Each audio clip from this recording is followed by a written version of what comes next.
Caroline Fiat. Bonjour. Salut Pablo. Salut, salut. Merci Caroline d'avoir accepté notre invitation. Donc, tu es députée de la France Insoumise, élue de la Meurthe-et-Moselle. Et depuis quelques semaines, tu as repris du service en tant qu'aide-soignante à l'hôpital public de Nancy. D'ailleurs, au début, tu ne voulais pas le faire savoir que tu avais repris du service. Je crois d'ailleurs que la révélation n'est pas de ton fait. Mais depuis, tu es restée quand même très discrète sur cette prise de poste. C'est un choix ou est-ce que tu as eu des consignes par ton employeur pour ne pas parler? Alors, c'est les deux. Alors, effectivement, si j'avais pu, personne ne l'aurait su et ça aurait été très bien comme ça. Mais en fait, le préfet qui était très fier d'avoir deux parlementaires, parce qu'il y a une sénatrice du département qui est médecin qui a repris aussi la route de l'hôpital, a balancé pendant une interview le fait que j'étais retournée au travail. Donc, ça a pris une ampleur pas possible. Donc, c'était très compliqué après de le cacher. Et ensuite, quand j'ai signé mon contrat, on m'a bien rappelé. Et je pense que tout ça, on ne l'aurait pas fait si j'avais été médecin. Un médecin, on ne l'aurait pas fait, mais bon, on m'a bien rappelé que j'étais aide-soignante. Donc, on m'a bien rappelé que j'étais tenue à un droit de réserve, à un devoir de confidentialité, je suis au CHU de Nancy. Maintenant, j'ai le droit de le dire, parce que le directeur m'a confirmé que je lui ai demandé. M'a confirmé que je pouvais parler et témoigner. Mais donc, on m'avait bien montré que personne ne témoignait, personne ne racontait rien et qu'ils aimeraient bien que ça continue ainsi. Donc, il y avait une petite pression. Mais moi, je ne voulais pas en parler tout simplement parce que je trouve ça super gênant. Le CHU de Nancy, par exemple, il est rentré en plan blanc très rapidement. Et qu'est-ce que ça veut dire un plan blanc? Ça veut dire qu'on rappelle des personnes qui sont retraitées. Et ça veut dire aussi qu'on rappelle des personnes en congé maternité, c'est-à-dire des jeunes mamans qui viennent d'accoucher, qui ont droit à un congé maternité, mais vu qu'il y a plan blanc, on les rappelle. C'est-à-dire que c'est des jeunes mamans avec des tout petits nourrissons à la maison qui sont revenus travailler pendant le Covid. Et entre Caroline Fiat, parce qu'elle est députée, qui devrait avoir tous les honneurs, et une jeune maman qui laisse son petit à la maison alors qu'elle est en congé maternité, bah moi je suis désolée, c'est cette maman-là qu'on devrait mettre à l'honneur, pas moi. Je comprends ta réserve, mais c'est vrai, comme tu le dis, les médecins, les chirurgiens, eux, ils ne se privent pas. On les a vus beaucoup à la télévision avec les caméras arriver dans les services et avoir leur témoignage. C'est important aussi d'avoir le témoignage, non pas du médecin ou du chirurgien, mais ce qu'on peut appeler les petites mains sans que ce soit péjoratif. Les petites mains, c'est les aides-soignantes, les personnels de service, celles qui font des femmes de ménage notamment. C'est important aussi quand même d'avoir cette parole-là. Bah, moi, du coup, voilà, mon témoignage, je vais le faire maintenant. Ce soir, je fais ma dernière nuit, donc je vais témoigner. Moi, tout ce qui est caméra dans les enceintes des établissements, j'ai jamais aimé. Je ne sais pas si vous avez vu cette histoire. Alors, je ne sais pas si elle est vraie, mais si elle est vraie, mais moi, je comprends la famille. Il y a eu, alors ce serait BFM. Alors, je parle au conditionnel, j'arrive pas à savoir si c'est vrai, mais je serais même pas étonnée. Aurait fait un reportage et il montre une personne en train de s'éteindre, en train de mourir. Et sauf que la famille a vu leur personne, leur grand-père en train de décéder en direct à la télé. C'est juste ignoble. Et c'est pour ça que j'aime pas les caméras dans les enceintes, parce que c'est pas des objets, c'est des êtres humains qu'on filme. Et même si on filme pas les visages, ça m'énerve toujours quand on me dit on filme pas les visages. Mais enfin, on filme des corps et même si on filme pas, enfin, c'est des êtres humains dont on s'occupe. Et moi, j'ai besoin d'être concentrée quand je travaille. Surtout, là, je suis dans un service de réanimation. Et là, ce que je peux vous dire, c'est que j'avais oublié qu'il y a une sacrée technicité dans ce service. Et donc, la concentration doit être réellement là. Et voilà, si vous me collez une caméra derrière moi, mais c'est impossible, quoi. Du coup, Caroline, ça fait presque un mois que tu as repris du service. Ça se passe comment concrètement la pénurie de masques, tout ce qu'on dit, les surblouses, les problèmes de gel hydroalcoolique, c'est derrière toi ou vous avez des problèmes au CHU de Nancy aussi? Alors, ça a été très bien géré. Le directeur du CHU a tiré le signal d'alarme avant les pénuries à chaque fois. Donc, moi, je suis en service de réanimation Covid. Donc, ce qui fait que nous, on n'a pas eu à connaître de problématiques.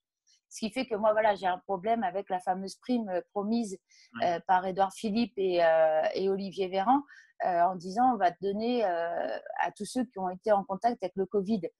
Alors, c'est bien de donner une prime. Je préférerais qu'on valorise aussi les salaires tout de suite, hein. Et puis filer une prime, pourquoi pas. Mais il faudrait surtout penser à tous ceux qui ne savaient pas s'ils étaient en contact ou pas avec les gens Covid et qui n'avaient pas de matériel. Nous, après, à chaque fois qu'on entendait parler d'une éventuelle pénurie par rapport aux surblouses, par exemple, c'est vrai qu'on arrivait un peu la boule au ventre et que la première chose qu'on faisait, c'était d'aller voir le stock de surblouses. On n'arrive pas serein. On vient voir et on guette le matériel. On essaye. Il y a une nuit où on voyait que le stock de FFP2 diminuait. Donc, on a fait gaffe la nuit-là à pas trop les dépenser. Alors, on n'y allait pas sans, hein, évidemment. Mais on maintenait le masque pendant 4 heures sur le nez, quoi. Il y a un risque, selon toi, pour les personnels soignants de dénoncer justement la pénurie. On a vu certaines, il y a même d'ailleurs une aide-soignante à Aumont qui a été mise à pied pour avoir réclamé à sa direction des masques, des tests. Tu sens qu'il y a un risque aussi pour les personnels soignants d'évoquer ce manque de pénurie. Tu dis que tu ne le vis pas, toi, à l'hôpital public de Nancy, mais visiblement, il y a quand même allez, je ne sais pas si on peut les appeler des lanceurs d'alerte, mais parmi les personnels soignants, des gens qui crient, qui tirent la sonnette d'alarme pour dire il y a un problème, quoi. Et en même temps, ils sont menacés, ils sont mis à pied. C'est quand même un peu compliqué. Pour l'aide-soignante d'Aumont, elle m'avait contactée directement, donc j'avais tout de suite partagé son témoignage. Elle a évidemment tout mon soutien, mais j'ai envie de dire, c'est le quotidien des lanceurs d'alerte en France. Du moment où vous lancez l'alerte, vous vous retrouvez dans des situations pas possibles. Donc, elle a évidemment tout mon soutien. Hors de question qu'elle se retrouve dans une situation périlleuse à cause de ça. Elle fait juste dire la vérité et alerter pour sa sécurité, pour la sécurité de ses collègues et de ses patients, accessoirement, hein, parce que généralement, on ne le fait pas pour nous. Quand on l'ouvre, c'est plus pour nos patients et nos collègues que pour nous-mêmes. Donc, il faut protéger toutes ces personnes et j'espère que tous ces gens qui applaudissent à 20 heures seront là aussi pour la soutenir quand il y aura besoin. Comment c'est reçu dans le service, parmi les personnels soignants, justement, ces applaudissements? Comment tes collègues le vivent, ça? On va dire c'est du 50-50. Beaucoup pensent qu'il y a un côté un peu paradoxal, c'est-à-dire que moi, je fais partie de ces gens-là. C'est-à-dire que je me dis, bon, c'est cool, on nous applaudit aujourd'hui, mais on reste persuadé que d'ici quelques semaines, on redeviendra je vais être vulgaire, mais c'est souvent le terme, hein, les feignants qui répondent trop tardivement aux sonnettes, parce que tout ceci sera oublié, on ne sera plus en pleine crise. Et 50% de gens qui le font avec force et conviction. Et qui sont ravis. Après, nous… Avec Pablo, on t'avait suivi dans une manifestation mi-novembre où on t'avait interviewé d'ailleurs, et tu dirais que le problème, c'est que les Français, ceux qui applaudissent aujourd'hui, il y a une part de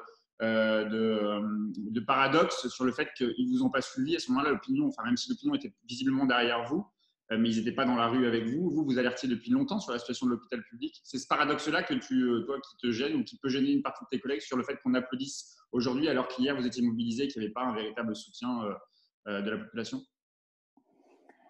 J'arrive pas à me persuader que tous les gens qui applaudissent à 20 heures seront dans la rue demain avec nous si besoin en est, et que tous ces gens, dans quelques mois, quand on sera plus en pleine crise, si jamais ils doivent aller à l'hôpital, sauront faire preuve de bienveillance envers notre profession. Mais je peux me tromper parce que je suis humaine et je peux me tromper et j'espère me tromper. Mais voilà. Après, il y a des gens qui applaudissent, qui nous font des dons et je te promets, il se passe des choses. J'ai mis sur mon réseau une dame qui nous a fait des madeleines espagnoles. Non, mais alors, en plus, elles étaient super bonnes. Avec un mot super sympa en disant je ne vous connais pas, mais je sais que vous travaillez de nuit. Alors, en fait, c'est une voisine d'une collègue, sachant qu'elle travaillait de nuit, qui a fait une fournée de madeleines espagnoles avec un super mot en disant voilà, je sais que vous travaillez de nuit au CHU, que vous êtes… je vous ai fait des gâteaux pour vous et vos collègues et pour vous remercier de ce que vous faites. Plein de dons. Alors là, bizarrement, les dons, on va croire qu'on est super gourmand chez les soignants et on est super gourmand chez les soignants, en fait. Et ça, par contre… on est super content, ça nous fait super plaisir, des vrais gamins, mais on est super content. Et sur les relations professionnelles, tu sens qu'il y a eu une évolution aussi sur les relations professionnelles entre une aide-soignante avec les infirmières avec les médecins. Il y a de nouvelles solidarités. Les relations professionnelles évoluent dans la période de crise que l'on connaît. Bah, il y a toujours, on travaille en équipe pluridisciplinaire, hein, donc ça, j'ai jamais trop eu de doute sur le fait qu'on a toujours travaillé en équipe et ça changera pas. Donc, il y a jamais eu de mépris ou quoi que ce soit. En tout cas, dans un hôpital ou enfin, partout, on travaille en équipe. Dans un service de réa, encore plus que dans un autre, parce que ça tourne pas les uns sans les autres. Si t'as pas l'ASH pour désinfecter le matériel, si tu n'as pas l'aide-soignante, ah attends, ça va être mon plaisir à moi. Une femme très intelligente et subtile avait répondu à un tweet de Clémentine Autain, je crois, que je ne sauvais pas des vies, mais que je torchais les culs des mémés. Alors, une aide-soignante en service de réanimation, ça aide l'infirmier dans la chambre. Donc, ça fait des gestes techniques, ça masse les personnes, ça ramène le matériel nécessaire. Alors, effectivement, il peut y avoir des changes, mais c'est, allez, 15% de notre métier en réanimation. Et tant bien même, je ne ferai que des changes. Un change, ça permet de faire des soins corporels, de prendre soin du corps de la personne, de regarder le corps de cette personne, d'éviter une escarre, d'éviter que le corps se fatigue et de permettre que ce corps fatigué, ce corps meurtri, puisse continuer à rester dans son intégrité. Donc, tout ce mépris par rapport à ma profession, c'est juste dégueulasse. Et voilà, je voulais le dire parce que ça m'avait énervée. Et il y en a qui continuent à écrire des stupidités là-dessus. Et j'ose espérer que le jour où ces gens seront hospitalisés, ils ne feront pas appel à l'aide-soignante et se débrouilleront tout seuls.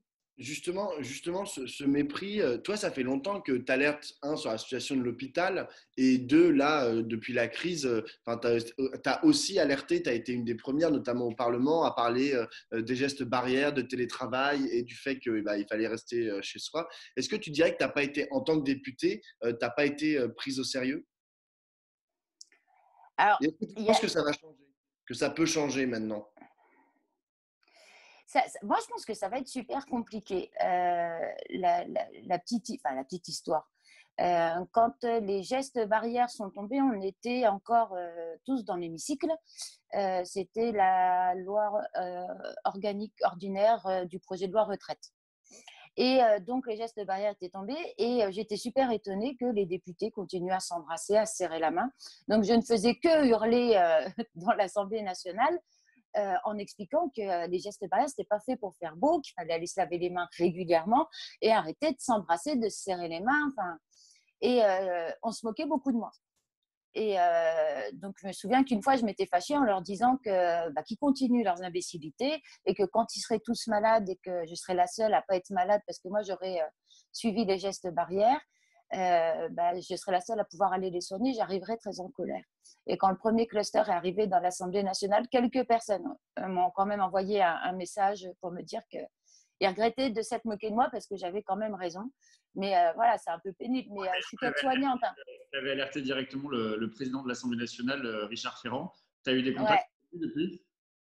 Non, je ne sais pas s'il fait partie des messages, mais lui, je sais qu'il m'avait pris au sérieux quand je m'étais fâchée en disant aux autres députés qui rigolaient que j'avais peut-être raison, donc lui ne rigolait pas. Malgré Mais cette discipline, elle valait sur les bancs de la majorité macroniste comme sur les bancs de la gauche?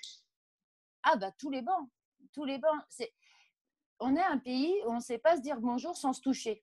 Et moi, la dernière fois, voilà, j'ai eu une discussion, il va me détester, je suis toujours en train de le cafeter. Mais on est confinés, donc forcément, si j'ai des discussions chez moi, c'est avec mon mari, où je disais qu'il va falloir aussi trouver une solution pour peut-être arrêter de se serrer la main et de se faire la bise en France. Et il me regarde, il me dit, mais c'est juste impossible, on ne va pas faire ça. Mais sauf que si ça peut sauver des vies et éviter qu'on tombe malade, je ne vois pas pourquoi ce serait impossible. Il y a le check du pied et du coude. Alors, Buzyn s'est fait hurler dessus. Tout le monde s'est moqué d'elle. Enfin, pour une fois, c'est peut-être la seule fois de ma vie où je serais d'accord avec elle. Voilà, s'il faut vraiment se toucher en France pour se dire bonjour, pourquoi pas. Mais, et puis en plus, ça m'évitera les épidémies de gastro et de grippe en hiver. C'est sympa.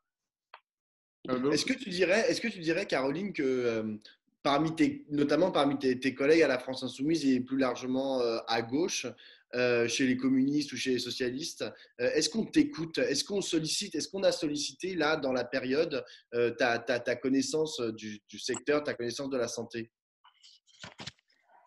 Alors, on m'écoute quand j'ai quelque chose à dire. Et vu mon caractère, quand je dis quelque chose, il vaut mieux qu'on m'écoute. Ouais, à gauche, ouais, quand je dis quelque chose, généralement, c'est bien suivi. Après, je pense que les habitudes restent toujours les mêmes. C'est-à-dire que sur une question technique, voire pointue, je ne suis pas sûre qu'on m'appelle moi en premier. On va garder les habitudes d'appeler un médecin ou ce que j'appelle un sachant plutôt que moi. Mais bon, voilà. Après, c'est ce que je fais aussi. Donc, mais bon, maintenant, je me conforte parce que c'est un de mes contacts qui, la dernière fois, m'a dit d'arrêter de l'appeler parce qu'il me dit, tu m'appelles juste pour conforter ton idée. Il me dit, vas-y, dis-moi ce que tu penses. Je lui ai dit, il me dit, voilà, donc on pense pareil. Il fait, arrête de m'appeler pour te conforter parce qu'on pense exactement pareil. Donc maintenant, voilà, j'arrive à avoir confiance en ce que je pense. Mais je pense que les habitudes restent d'appeler les sachants. On ne va pas m'appeler moi en premier, je ne pense pas. Mais quand même, quand on regarde justement depuis le début de la législature, on parlait de considération tout à l'heure, ou de non-considération peut-être d'ailleurs des petites mains, et tu fais partie tu es peut-être la seule d'ailleurs à avoir le statut d'ouvrière, même si je crois que l'Assemblée nationale ne te reconnaît pas ce statut-là à l'Assemblée nationale. Tu es intervenue à plusieurs reprises dans l'hémicycle pour parler justement de la crise que traverse l'hôpital public. Tes interventions d'ailleurs étaient largement relayées sur les réseaux sociaux, plus de 10 millions de vues sur YouTube, je crois, sur certaines de tes interventions. Souvent sous les rires d'ailleurs des députés de la majorité macroniste. Qu'est-ce que tu as envie de leur dire à ces gens aujourd'hui qui ne te prenaient pas au sérieux hier quand tu faisais des grandes interventions sans tes fiches, parce que les macronistes, ils ont leurs fiches, ils lisent leurs fiches. Toi, quand tu intervenais sur la santé, tu disais avec tes tripes, avec ce que tu as vécu dans l'hôpital public, donc tu disais des choses vraies. Tu as eu raison sans doute avant les autres. En tout cas, ils ne t'ont pas écouté. Et aujourd'hui, il ferait bien de peut-être de s'excuser de ne pas avoir pris en compte ce que tu disais. Ouais, alors leurs excuses, non, j'en ai rien à secouer. Ce serait très malvenu d'ailleurs. Des actes. Et moi, je pense que c'est Emmanuel Macron qui a dit qu'il y aurait un avant et un après Covid. Donc moi, ce que je peux dire, c'est qu'il y aura une Caroline Fiat avant et après Covid. Moi, j'ai très mal vécu. Il y aura une avant et une après Caroline Fiat. Ça veut dire que ça veut dire quoi? Bah, ça veut dire que, tu vois, dans mon service, il y a eu un décès. Et vu que j'ai vachement de bol, c'est tombé sur moi. Et attends, je vais essayer de la faire sans pleurer. Et sans traumatiser les gens qui ont des gens en réa. Il y a un protocole qui fait que personne ne peut voir le défunt. Donc, c'est nous qui mettons la personne dans la housse, qui fermons la housse et qui scellons la housse. C'est une horreur. C'est une horreur parce que moi, cette personne, en plus, je ne la connaissais pas. Alors, j'imagine les personnes en EHPAD, les collègues en EHPAD qui ferment les housses, des gens qui connaissent. Mais ça va, nous aussi, on est des êtres humains. On n'est pas censé tout devoir assumer. Et donc, on m'a demandé, ça fait partie du protocole, j'ai dû fermer la housse d'un monsieur en me disant je serai la dernière à voir ce monsieur. Je ne suis pas de sa famille, je ne le connais pas. Il y a peut-être des gens qui aimeraient lui dire au revoir une dernière fois, sans bijoux, sans rien. Alors que moi, j'étais traumatisée en me disant mais peut-être qu'il faudrait lui mettre son alliance, quelque chose. Enfin, je n'étais pas préparée à ça et je l'ai mal vécu. Je l'ai mal vécu et voilà, au moment de fermer la housse, alors moi en plus je crois en rien, donc dans les moments-là, ça aide pas si la personne croit en quelque chose. Et en plus, on connaît rien du dossier, donc je sais même pas. Et je me suis sentie obligée d'expliquer au monsieur. Alors, pour les gens qui vont se moquer de moi, vous moquez pas parce que dans le moment-là c'est difficile. Mais donc je me suis obligée de parler au monsieur qui était défunt dans la housse en lui expliquant que sa famille l'aimait très fort, mais qu'il y avait le Covid et que la famille ne pouvait pas être là, que c'était moi la dernière à le voir, mais que je représentais sa famille. Et puis, je lui ai dit au revoir et j'ai fermé la housse, mais c'était juste une horreur. Et après, tu rentres chez toi, bah, tu pleures un bon coup dans ta voiture en te disant que ce n'est pas humain, ni pour le défunt, ni pour sa famille, ni pour moi. Et là, je m'en suis voulu parce que je me suis dit que bah, je n'avais pas dû être à fond pendant 3 ans. Parce que si aujourd'hui je vis ça, c'est que… Alors ok, j'ai dénoncé des trucs, Mais si j'avais vraiment dénoncé plus fort, tu vois, peut-être que mon côté empathique, souriante et tout ça, ça a fait qu'on m'a pas pris au sérieux. Donc, maintenant, je vais arriver et ce sera plus le côté empathique et tout ça parce que non, tout ce que là j'aurais vécu en ayant remis ma blouse, je veux plus jamais le revivre. Donc maintenant, ce sera plus le côté Caroline souriante et tout ça, ils peuvent l'oublier. Et il y aura une avant, une après Caroline Fiat, députée aussi? Oui, c'est ça. C'est dans l'hémicycle, maintenant, ils vont manger.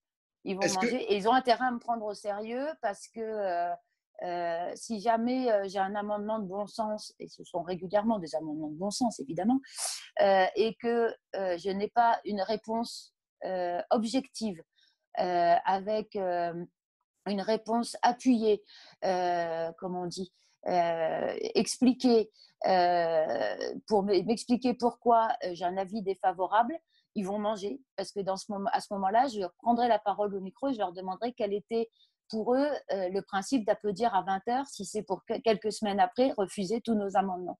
Donc, ouais. non, est-ce que tu considères qu'il y a des responsables à la situation qu'on vit actuellement? Ou est-ce que tu considères juste que bon, bah, c'est une épidémie comme une autre et on ne pouvait pas y échapper? Non, il y a des responsables et Tu s'appelles Emmanuel Macron le responsable?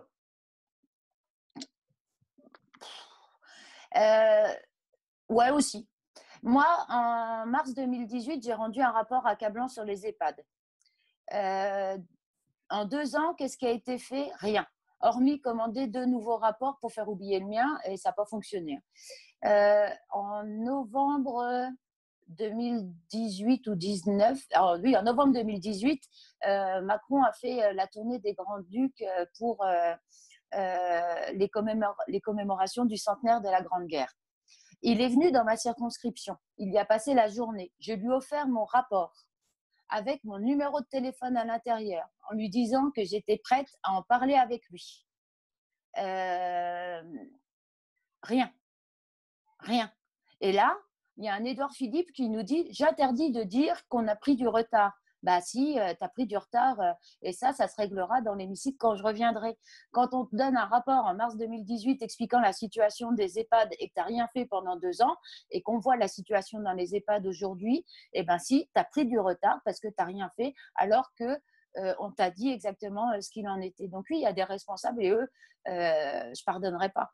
Quand tu entends Macron dire qu'il va faire un plan massif pour l'hôpital public, tu te dis que c'est une première victoire et tu te dis que c'est bien? J'y crois pas du tout et j'attends les actes. On a tellement eu de belles paroles que là, j'attends les actes.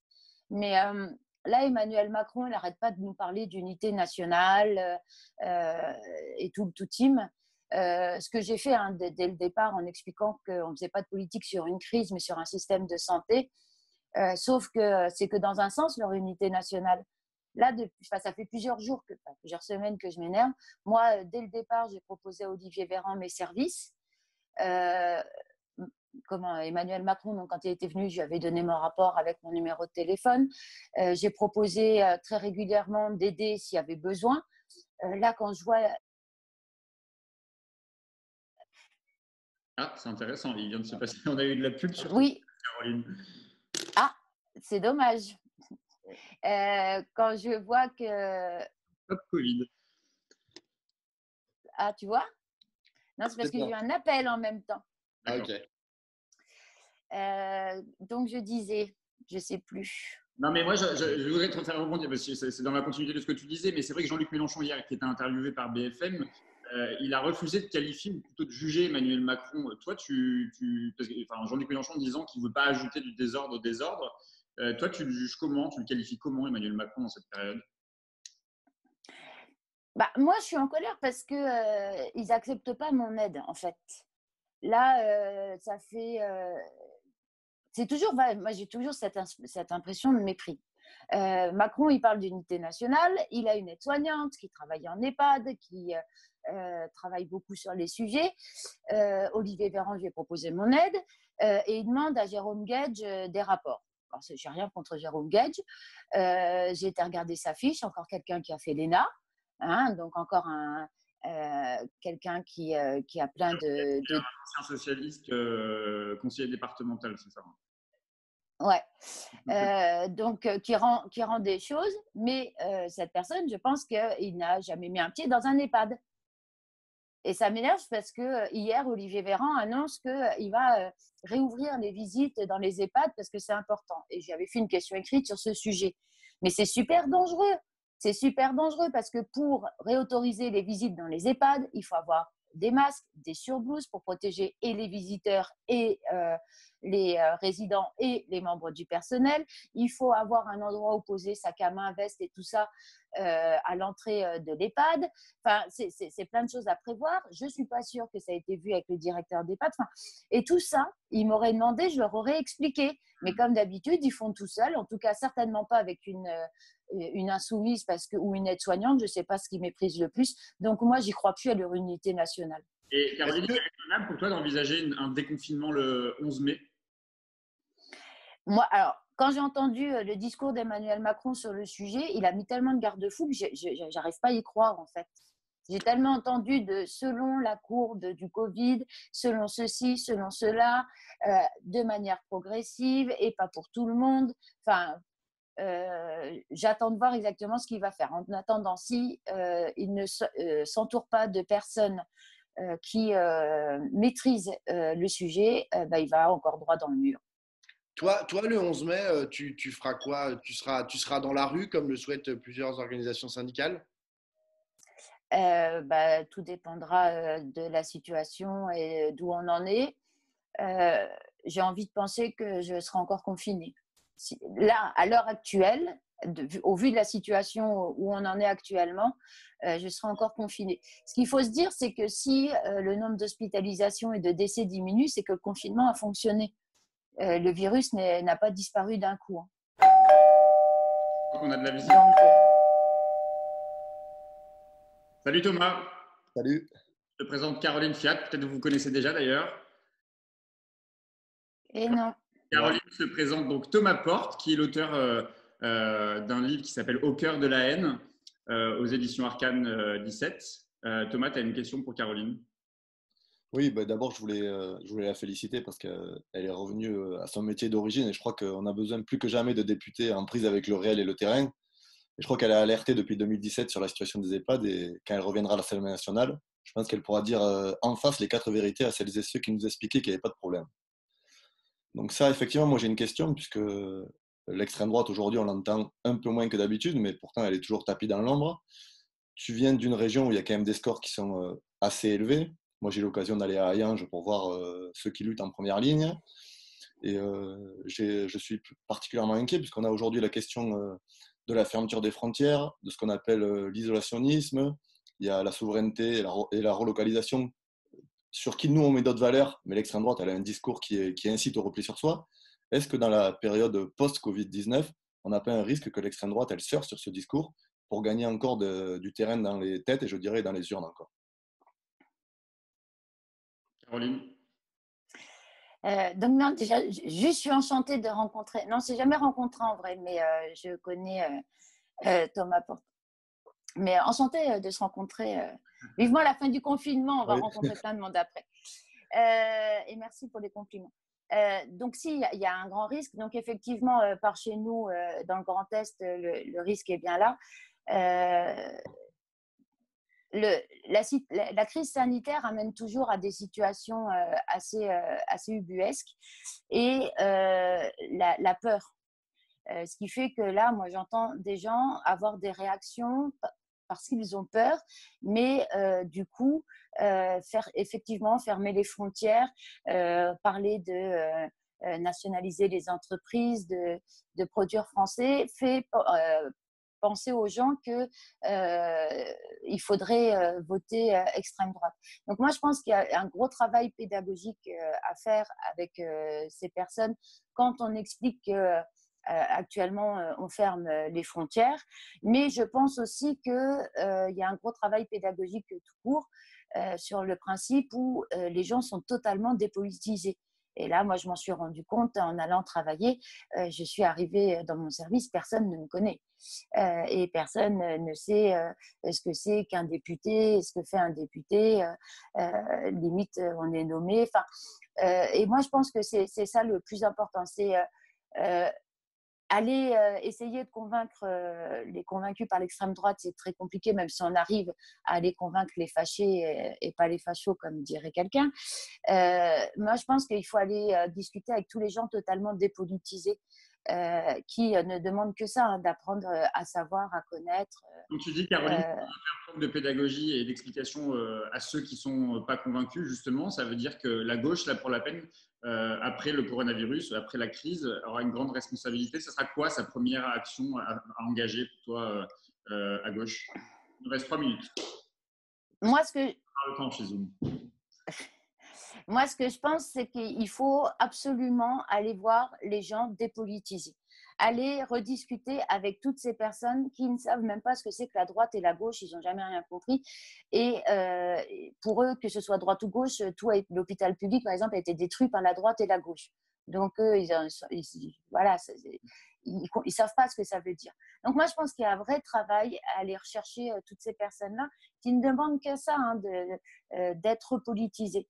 Et puis c'est un beau challenge, quoi, d'aller revoir ces gens-là. Et je pense qu'au niveau de l'éducation nationale, il y a quelque chose à revoir, quoi. Parce que voir que la nouvelle génération, donc, qui a 25 ans, ne sait pas ce que c'est qu'un hémicycle ou un député, ça pose souci. Il faut remettre l'éducation civique, c'était drôlement bien, ça. Ah. Eh ben, merci, Caroline. Merci à vous. Merci, Thomas. Merci. Merci. Bon, il reste moins d'1 minute, donc ça va couper. Bon, ben, on va mettre ça en boîte. C'est bien. Ouais, je vais mettre ça en boîte. Bon, ben, comme ça, vous vous êtes rencontrés, Thomas et Caroline. Ouais, c'est cool. Voilà. J'ai le livre, mais je ne l'ai pas lu encore. D'accord. Mais je vais le lire. Ok, ça marche. Comme ça, tu pourras lui faire des compliments en retour. Ouais. Bon, allez, on va mettre tout ça en boîte. Ouais. Ok. Merci Bonne journée tout le monde. À bientôt. Bon courage. Merci, Thomas. Ciao.